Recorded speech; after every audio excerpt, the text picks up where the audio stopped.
recent Iowa State University study shows that even the most modern dry spinner fertilizer applicators with recent calibration can still not achieve accurate spread patterns. In this particular Iowa State University study, the applicator was calibrated to apply 216 pounds of fertilizer material per acre across a 60-foot swath width. But when pan-tested by Iowa State engineers, 30 feet of the 60-foot swath directly behind the midpoint of the applicator only received 177 pounds of fertilizer material per acre. In other words, 40 fewer pounds of fertilizer material than what the machine was calibrated to apply. Liqui-Grow, however, has developed a fertilization systems approach that eliminates the problems associated with inaccurate dry fertilizer applications. We use cost-effective high-nutrient analysis liquid suspension fertilizers that are more viscous than clear liquid fertilizers, but can still be precisely metered with rate controllers and flow meters to ensure every acre of every pass is receiving the agronomic rate of fertilizer prescribed to maximize crop yields and economic returns for our customers. We are loyal to Liqui-Grow for several different reasons, but first and foremost, we think it's really about the professionalism and the trust that the employees here have, and we have the confidence in their ability to make things happen when we need it done. We know that when we can call Liqui-Grow and have a quality job done very quickly, if the weather's changing on us, we think that that's really important to our operation. So it's about the professionalism and it's about the trust that we have in the people and the equipment that they have here. We're also pleased with the relationship with Liqui-Grow because it's been such a long-standing relationship for us that we've got the confidence in their financial strength and their ability to recommend products to us based on what we need. I know who the owners are. I feel like they've got their employees, their customers' best interest in mind when it comes to doing business, and I feel really comfortable that if I place money with these guys, not going to be issues down the road, making sure that that product gets to my farm, in a very efficient and professional manner. Really, it's the people, flat out. It's the people that move my business forward because they are the expertise that I need to be a better farmer. My name is Scott Tinsman, and I'm the Chief Operating Officer of Liqui-Grow Twin State. For the past 60 years, our success has been driven by the ability to add money to the farmer's pocket. Our belief is if the farmer spends $1 with us, we should be able to provide him $1.50 back. My name is Hovey Tinsman, President of Liqui-Grow. I believe in liquid suspension fertilizer because it allows us to make the right product at the right time and apply it at the right rate for the most efficient benefit for the plant. We play an important role in making sure we can get as much information to the farmer that's state-of-the-art as possible. We prioritize R&D investment because it is our goal to prove in the field ways in which new technologies can make things more profitable for our customer. What I like the most about working with ag is truly the people. They're just nice people. We're all working toward a common goal, and that is to be the most efficient, productive farmers we can be.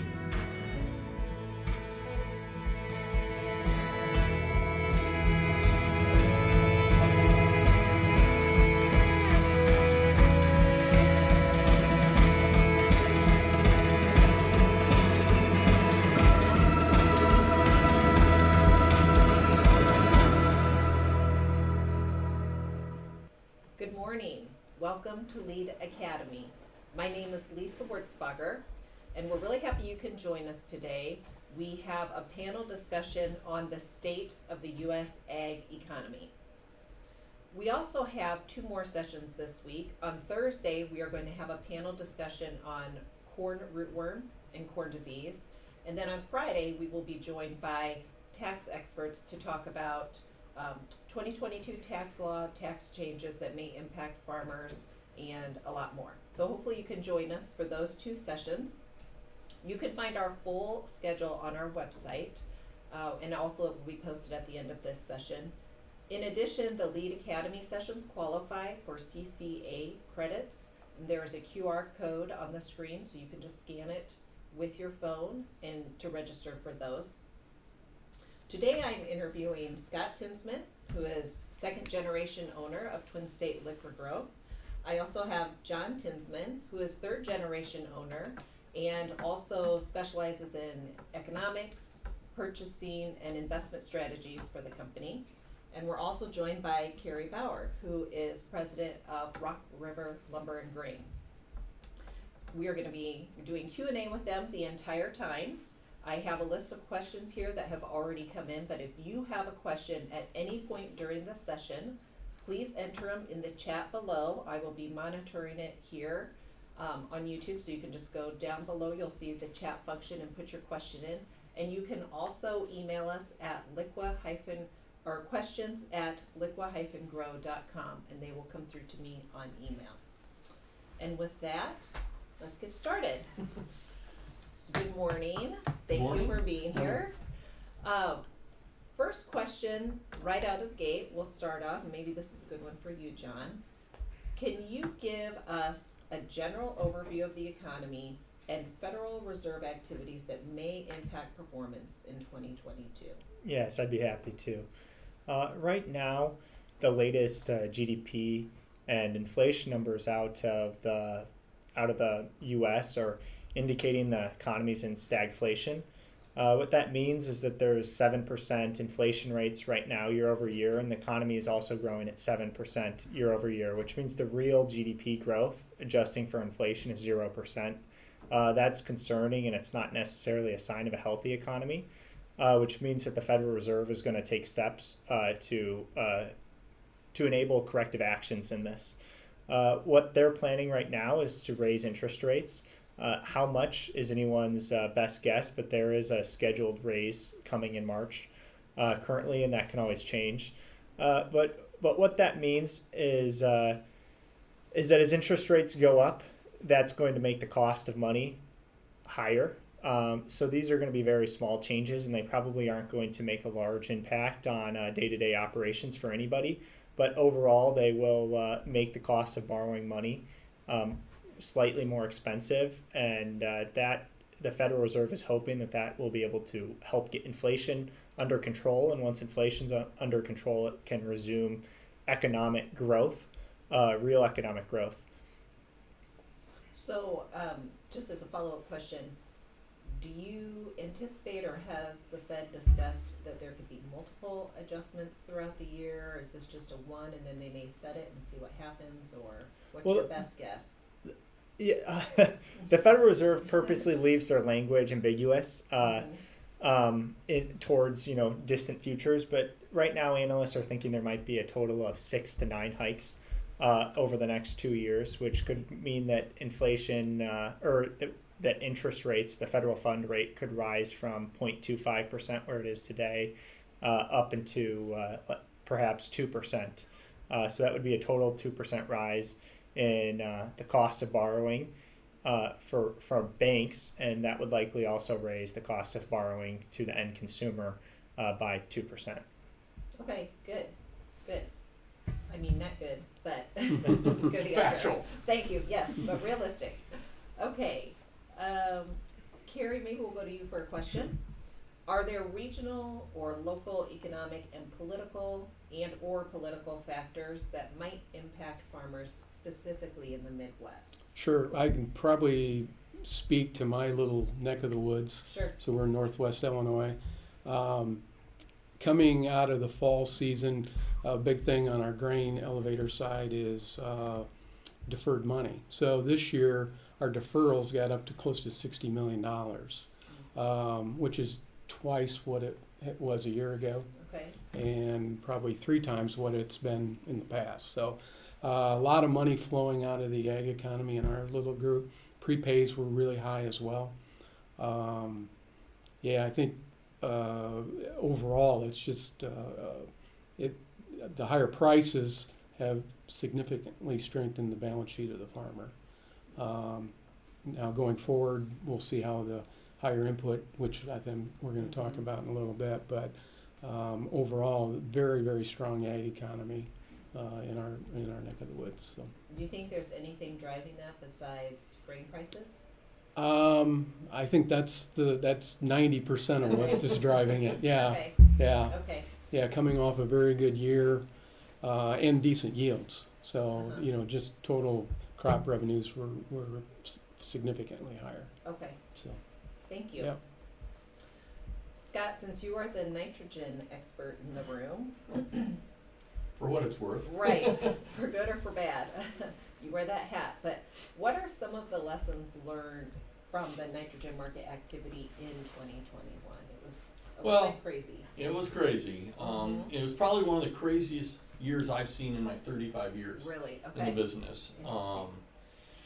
So, I think in the short version, if you ask the manufacturers why are the nitrogen prices up, the honest answer is, well, because we can. I think there were three major factors that probably occurred. Number one, the price of corn strengthened. And as input suppliers, these guys are smart enough to understand what percent of the gross revenue of the crop they should be entitled to. Okay. And so the price of nitrogen, NP&K, a lot of products all flowed based a little bit in, with the way the price of corn flows.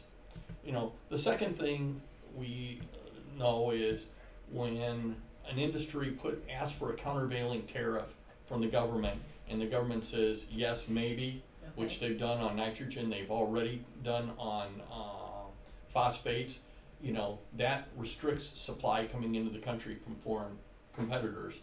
And so that gave strength that says, okay, we can raise our prices because we're going to see less supply coming in from foreign competitors. I think the long and the short of it is, on average, if you look at 10-year plan, buying earlier in the season, buying prepay, probably has financially been beneficial 8 out of every 10 years. Okay. 2023, we may discuss down the road, that could be a little bit riskier, but obviously that played out well for those people in the 2022 crop year. And are those some of the discussions that we have with the growers, saying, hey, advising them on this is a good time to buy, this is what we see coming, this is... Well, the growers are going to always watch out for themselves. So we'll have a price. Once we start buying nitrogen, we tend to have a price for the growers. Okay. Now that price can somewhat, or that quantity can be somewhat restricted if we're not allowed to buy 12 months worth of needs all in one day. So, and nor can the cooperative system. So we're all sort of restricted on how much we can sell at any one time. Okay. In follow-up to that, if you have a crystal ball, do you have any clue or hunches about what fertilizer pricing could or might do in post-harvest 2022? Well, if I listen to Kerry, and I asked the question earlier, where do you think the price of corn is going to be in the summer or in October? And if he says, well, it's going to be higher than what we've seen the last few years, it could start with a 5, maybe kind of, nobody really knows, nobody has a crystal ball, but if the price of corn is up at those levels, I do not see nitrogen getting back to the levels that it was in 2020 or 2021. Okay. I think we're looking at higher prices. Okay. As long as corn stays at 5 or above, you're saying? Right. Okay. As long as corn stays at 5 or above, and we have a restriction on the amount of foreign product that can get to this because of countervailing tariffs. Yep. Okay. Thank you. Okay, you talked about prepay. That's actually a good segue into the next question on the list. So we'll go to John next. Is there any financial risk for farmers when they prepay? Yeah, there are. One of the risks that farmers should look out for is the health of the business they're prepaying to. When they prepay, they're an unsecured creditor. So if something were to happen to a small fertilizer operation and they become financially insolvent, it could result in a loss to the farmer or the grower that prepaid. So customers and growers should be careful when they prepay, that they believe that the business they're prepaying to is financially healthy. The other thing that can happen when they prepay is, farmers prepay many months in advance. the prices could always fall, and the value of the product that they prepaid for could be worth less in the open market than the price they prepaid for. Now, of course, the opposite can happen and the prices can rise as well, but farmers just need to be aware of that risk and make the calculations for themselves if they think it's in their best interest to prepay. What's the best way for them to mitigate that? I mean, what sources should they be consulting to kind of make that judgment call? You know, farmers subscribe to different publications and advice, and they listen to the advice of their crop advisors as well. But a lot of farmers, historically, it's been in their best interest to prepay. So historically, prices have actually risen, so they take that into account. But it's not like that certainly every year. So there's some years where that isn't the case. But sometimes farmers choose not to prepay for their entire crop, which then they can lock in different prices in the market, and that can also help mitigate that risk. Okay, spread it out. Mm-hmm. Okay, thank you. John, another follow-up question for you. What implications does a change in the world income growth have for agriculture, and specifically for ag here in the U.S. or even in the Midwest? Sure. Well, world income, that would be, you know, people all across the world becoming wealthier would result in a couple different changes. So they'd have more money to purchase food, particularly proteins. So if they're eating more meat, those animals are consuming more grains, and that could raise the price of corn and other sorts of feeds. And also, you know, world income growth raises the demand for, you know, lots of different U.S. goods. You know, farmers in India, instead of using their current tractors, might be buying John Deere tractors, and that might also raise prices as demand increases. So that could have some effects on, you know, our neck of the woods, but generally those effects year to year are going to be small, and these world income doesn't change drastically year over year. Okay. Thank you. Okay, we're going to stay with you for one more question, John. Why are exchange rates important for agriculture? Well, exchange rates, a bushel of corn is a bushel of corn anywhere in the world. So how that farmer pays for that, if there's a strong U.S. dollar, the farmer or a consumer in Paris might not be able to buy as much corn as they would if they bought it from Russia, which might have a weak Russian dollar. Now that is the opposite. If there's a weak U.S. dollar, a consumer in Paris might be able to buy more U.S. corn than they would from a Russian farmer. So the way exchange rates work, strong dollar leads to less exports from the U.S., and a weak dollar leads to more exports and demand for U.S. goods. So all of those can have a impact on the price of corn here in U.S. dollars. Okay, how significant? Is this a big deal? Is it something to watch closely? Well, you would think that it can have the dollar doesn't change very much. Okay. I mean, the dollar is not going to gain 10% of its value in 3 months. So over the short term, you know, 1 to 2% changes are normal, and those can have a small effect, but I don't think that it would have a very large effect year over year. Kerry, why don't you jump in on that one relative to the ending stocks both here and in South America and the transportation costs on how that affects it? Sure. I think when there's been plentiful grain supply in the world and world stocks were high, the dollar and the other currencies played off each other, and it was more significant than it is today because of the perceived worldwide shortage. China continuing to ramp up their purchasing. At times we're the only game in town, so it doesn't matter what the dollar is, they have to come to U.S. to buy.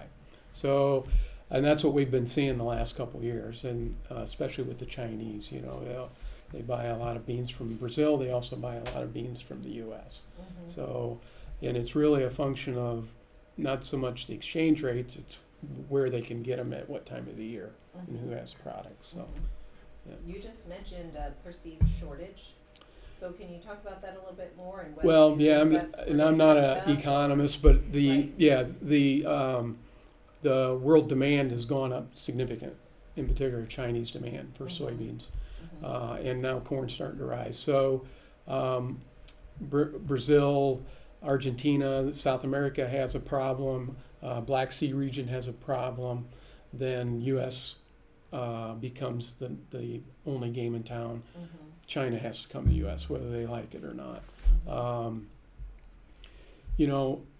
There's a drought issue in Brazil this year as well, and so everybody. We've been doing some additional Chinese business on soybeans here as of late the last couple of weeks. So we'll just kind of see how that all plays out. But they are the elephant in the room. When they come big, and they need product. The issues that some of the other markets are facing, do we think that'll persist for the next 12 months, 18 months? Well, I mean, or the Ukraine issue. yeah, Ukraine. Yesterday is a perfect example. You look at the corn market yesterday. We were trading 5-6 lower at the beginning of the session, and it was about, it was 12:30, 12:45. We had about 30 minutes to go.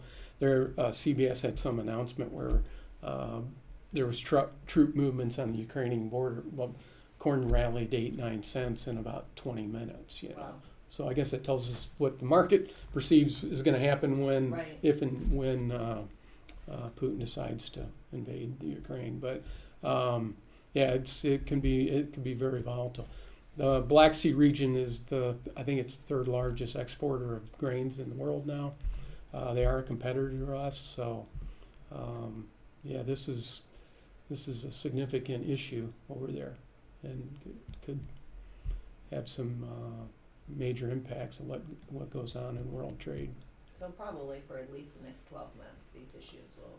Yeah, they should. have I an mean, impact. and Through the next harvest. I mean, we know Brazil, their crop is down. There's no doubt, and to what degree it's down, I guess we'll know here in a few months. But and then they're starting their second crop, corn, which is their major corn crop. We'll see how that transpires for them too, because if they have similar problems on their second crop corn, it could shift to some additional business to the U.S. too. So. Good. Yeah. Thank you very much. Yeah. Thank you. Okay, next question is actually for you. How important is the farm economy for the rural economy and the rural economy for the farm economy? Yeah, that has changed over the last 60 years. I can use our little company as an example. We have grain elevators, the agronomy facilities, and we also have a lumber business as well. And our lumber business is, back in the 50s, 60s, was a driving local thing in the ag economy. Everybody had livestock. They'd need building materials, come to town. It was a big deal. Now, I think globalization's hit the rural economy as well. So the farmer can, he doesn't have to rely on the local lumber yard like he did 60 years ago. So I think the rural economy relies on the farmer. The farmer doesn't as much to the rural economy as he did years ago. Okay. Yeah. And that probably. It's not good. Right. As somebody that lives in a town of 2,000 people, that's not good. So, Same. Right. Same. Yeah. And I'm just, that's probably consistent across various types of businesses as well. I would say, Not just yeah. Just And lumber's an again, example, but- yeah, that's an example. We have a little hardware store in town, and they're doing really well. But it, people will drive to the Quad Cities here to, do some major stuff. So Sure. it's tough. Okay, thank you. Yeah. John, how important is the macroeconomy for both of these sectors? Well, the macroeconomy dictates the demand for goods. So if there's a recession, you could see falling demand, and that would push, that could likely push corn prices down, and then subsequently farm income. You could also see that there's continued expansion, and that incomes continue to rise, and that could raise the demand for farm products, and that could continue to rise farm income. So the macroeconomy affects all businesses. It affects the farmer just as much as it affects the fertilizer producer, and it affects the hardware store. So it's something to keep an eye on, but it's also something on an individual basis we don't have control over, so you shouldn't spend too much time fretting about it. You can't control, but you should probably be at least somewhat aware of what's help going on. to plan for your business and such. Right. Okay. Which farmers are businesses? Mm-hmm. Sure. And some of them big ones, big businesses. Okay, thank you. John, another question for you. How does the Federal Reserve Board influence interest rates through monetary policy? Can you explain that? Yeah, so the Federal Reserve has a couple different tools in its basket. The most well-known one is probably the federal funds rate, which is the rate that the Federal Reserve recommends to its member banks, that it charges. The member banks charge each other for overnight deposits. And so this rate, if they raise it 1 to 2%, obviously, if a member bank's having to pay that much to borrow money, then when you go to borrow money from that member bank, they're going to want to charge you more. So when the Federal Reserve raises interest rates, that's they're actually talking about the federal funds rate, and that should, in time, have a direct effect on borrowers at the rate they're able to borrow money. The second effect is quantitative easing or tightening, which is when the Federal Reserve goes into the open market and buys or sells bonds, or it can issue them as well. And so when they issue bonds, it means that investors or banks are buying the bonds from the Federal Reserve and putting it into the Federal Reserve. So this takes money out of the money supply.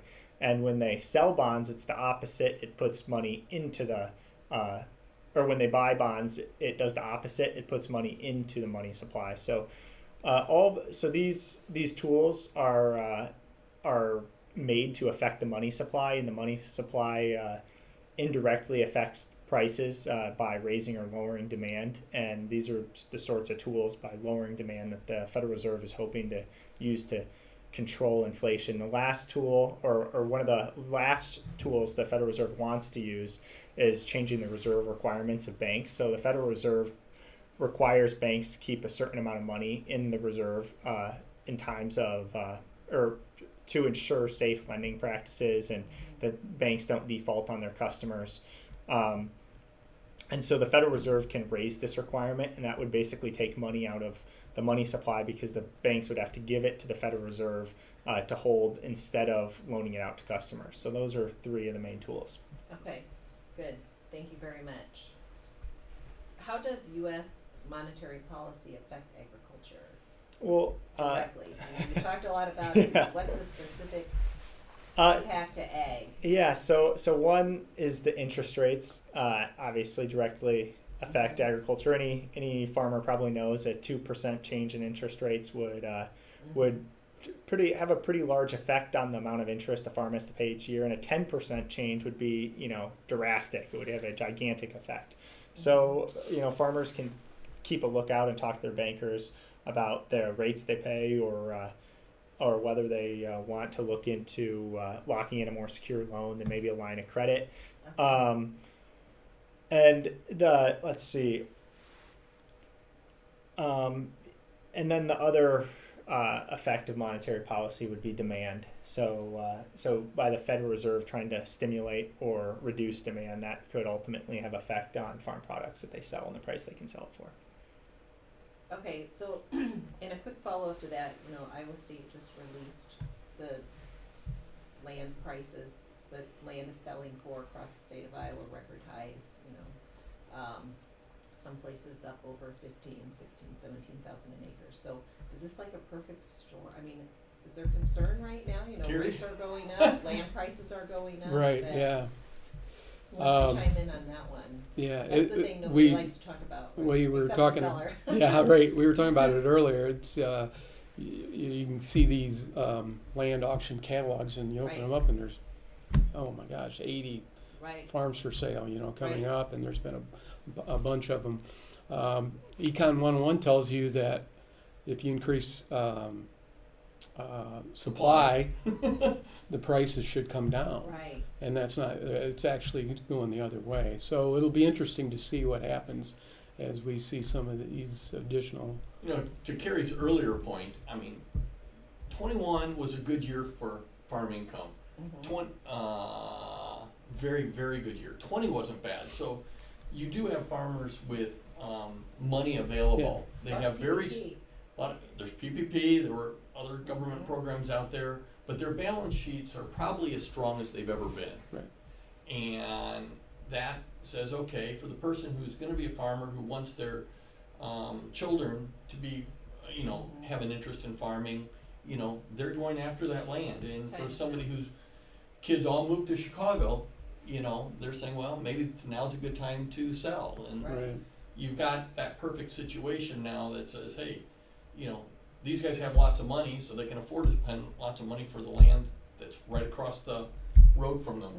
So Yeah, it certainly doesn't cash flow on its own deal, but when incorporated into a bigger operation, Right. it probably makes Makes perfect sense. And that farm across the fence is only coming available once in a lifetime potentially. So Well, that's what I was gonna say, if you look at the auction catalogs, the amount of sales are up, but I think available land is going down as development Right. Sure. happens and Yeah.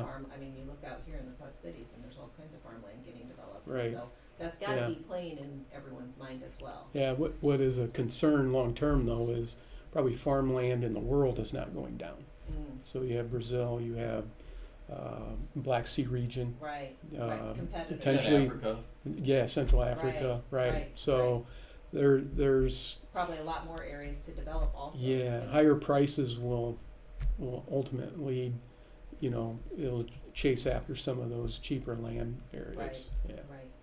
Yeah. Interesting. Yeah.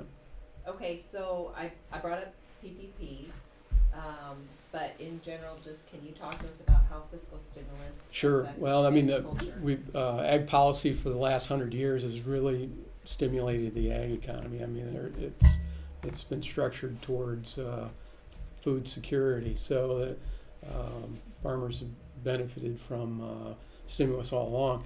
The recent trillions of dollars of stimulus, as we see it with inflation, has really benefited a lot of people. I mean, it's just ultimately driving up their prices. So, yeah, it's been good, other than having to pay higher input prices. Right. Do you see that changing at all at any point? Like you said, we've had this as Yeah. a staple of our political process for Yeah. a long time. It seems Any like changes, or- it seems like the policy has been, whether prices are high or low, is there's been some stimulus there. Generally speaking, since the 1940s, any government program that was put in place that didn't have an end date has continued on. Still going. It's really hard to get rid of, Social Security or Right. Yeah. welfare. There's a lot of lobbyists that says, okay, they didn't put an end date on this, so Right. we're just going to keep lobbying for the benefit of our constituents that this Sure. always stays there. Yeah. So I think, to think that fiscal stimulus of some sort, whether it's through crop insurance, whether it's through other programs, welfare for, the broader population, it's hard to imagine us going back to zero on anything. Right. Right. Okay, good point. Thanks for adding that. John and Carrie, both of you can tackle this. Why are energy prices important for ag? We're seeing some changes in that market now, and so how does that impact ag? I'll go over a third of our corn crop goes to energy. It's developed into an energy crop, so it's significant. And then of course on the input side, they're probably a little less so, but we've added 15 million acres of cropland because of ethanol over the last 15 years. So, I think one of the concerns going forward, the debate is will electrification change that? The equation there a little bit, and I guess that's to be seen, but there's billions and billions of dollars getting poured into that industry, which is a little concerning for the corn farmer. going forward. So, but again, we have to see if it moves through, Or how quickly. or how quickly. Something's gonna Right. happen, just how fast Right. and how big. right? Exactly. Okay. Yeah. Anything you wanna add, John? No, I think a good example of it though was back when coronavirus first came out, the price of gasoline tumbled and people stopped using it because there was lockdowns, and we saw that the price of ethanol tumble. When that happened, you also saw the price. I mean, a lot of growers probably remember looking at what the price of corn was in those first couple months of COVID. That's when people were worried they weren't going to be using ethanol. So you could see the direct impact that it had when such a drastic thing such as lockdowns were being discussed. But also a really unique Yeah. event. Yeah, sure. To say the least. May hopefully not to happen again, right? Yeah. Okay, Scott, should we expect another year of strong farm income? Well, again, I think it comes back to what is the price of corn next summer going to be. If the price of corn next summer stays high, I expect input prices to stay high, and consequently, the margins will shrink dramatically. Okay. The advantage this past year in 22 is a lot of the input prices were relatively low back at the Right. start of August and September and October. And then the price of corn went up, and so at harvest time there was this big gap that they were able to capture a really high price of corn, and yet what they grew the crop with was relatively nitrogen prices in the fall of 20 for the 21 crop year were some of the lowest ever. So that's what made farm income so strong this year. It's obviously going to be a different game Right. in 20 for those who didn't buy early in 22, and it's going to be a different game for those in 23 for sure. Right. And we saw in 08 and 2012 when we had the massive run up to $6, $7, $8 corn, Right. that we had low input prices the year before and Right. elevated farm income, but then it went back down, as Scott alluded to, margins started to compress. And yeah, I think probably facing that again going Yeah. forward. So, there's a lag, right, as the inputs caught up with the revenue. So farm income strong and the inputs raise. Is that the same amount of time that you would expect them to drop if Well, grain prices go down? there we have to. Is There's it about a season? whenever lag? something goes down, somebody experiences significant pain along the way. They seem to be stickier going down than they are going up. That's right. That's right. And the only way, the best cure for high prices is high prices. People stop buying. Okay. Now, they'll make cutbacks. At some point, they'll make a cutback, and if the manufacturers start having high-ending inventories at the end of the season, they'll say, okay, listen, we want to move this, we want to keep our plants running, we're going to have to lower our price. But as long as these inventories are low, which they are today, I mean, in my opinion, they're shockingly low going into the season, that, and nobody wants to be stuck with extra inventory at the end of the season. So I'm expecting very low inventories both at the local level and even at the manufacturing level by the time we get to June 1st or June 15th. Okay.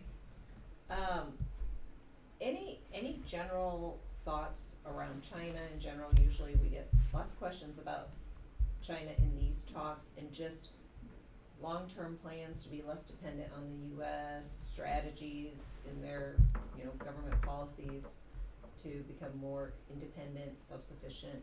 Just Yeah, I think kind of that's throwing you a that curveball here, right, but everybody that definitely always wants to hear about it. that is their goal. The less they have to buy from us, I think the better they're going to feel about themselves. Right. The issue is their population and in their growing region. So, at one time, this is a long number of years ago, they were the number 2 exporter of corn in the world, and they of course aren't doing that now. Right. So. Right. So I think it's always a concern that they're going to quit buying, but in the foreseeable future, it's hard to envision that. What about relationships with other regions, or only Yeah. if they could? Right, and I think they will develop them as much as they can, but then you get the regional droughts that affect production, and they certainly don't want to have all their eggs in one basket either. Right. So, Right.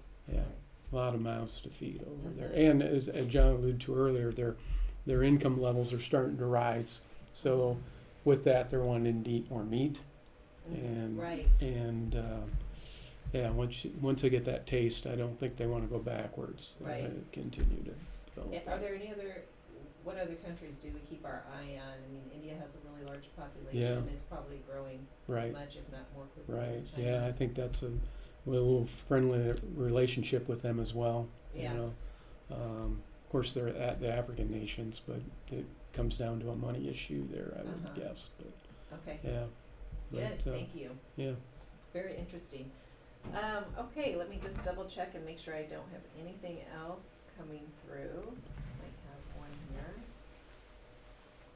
All right. I think we're good, but I do have one final question. What are some good sources to stay current on these topics? This is always one of our most popular Lead Academy sessions, really high views. I mean, people want the quick soundbite, want the, quick source of information. What do you recommend to the people watching today who want to continue to stay educated on these topics at like the 30,000-foot view? I recommend talking to, the leaders in your county, or whether it's, ourselves or the co-op, or, somebody at the Farm Bureau. I sometimes get concerned that what gets written is always 2 weeks late. Okay.